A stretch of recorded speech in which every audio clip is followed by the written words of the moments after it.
As always, the turnout is spectacular.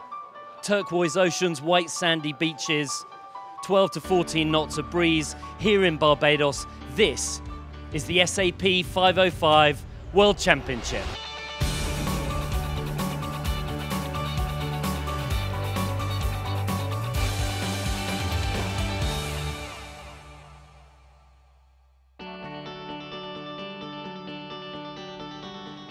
My name's Andy Green, and I'm here at the SAP 505 World Championships, showing how SAP's long history of involvement in sailing and their use of technology helps sailors do what they do on the racecourse.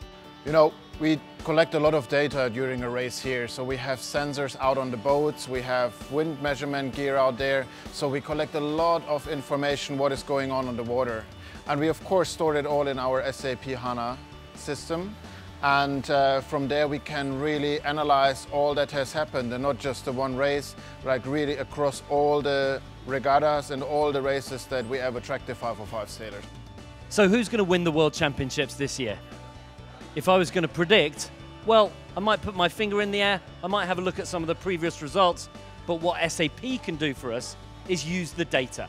The database allows us to go back through all of the historical information to help us determine who's going to do best. Yeah, we have a very good prediction of how things are going to look like based on historic results.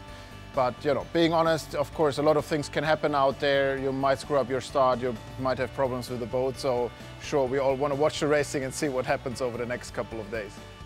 We've crunched the data, we've looked at the numbers, and everyone's got an opinion about who's going to win. But the vagaries on the racecourse often throw these things right up in the air. Let's get out on the water and watch some racing.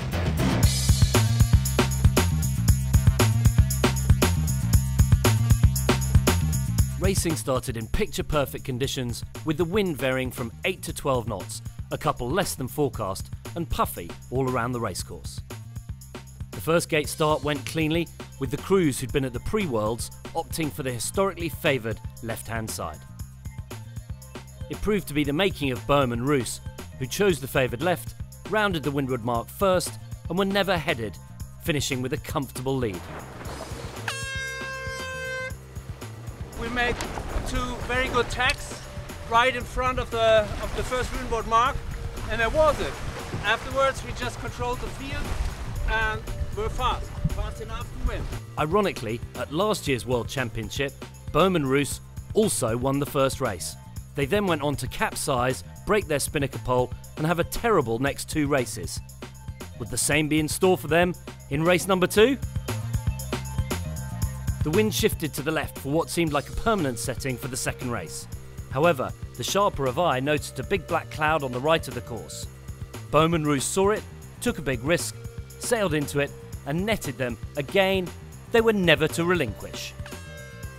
A great start by the Germans, who were followed home by two of their fellow countrymen, Lehmann and Ohm, and Hunger and Yes, to round out an all-German podium after day one.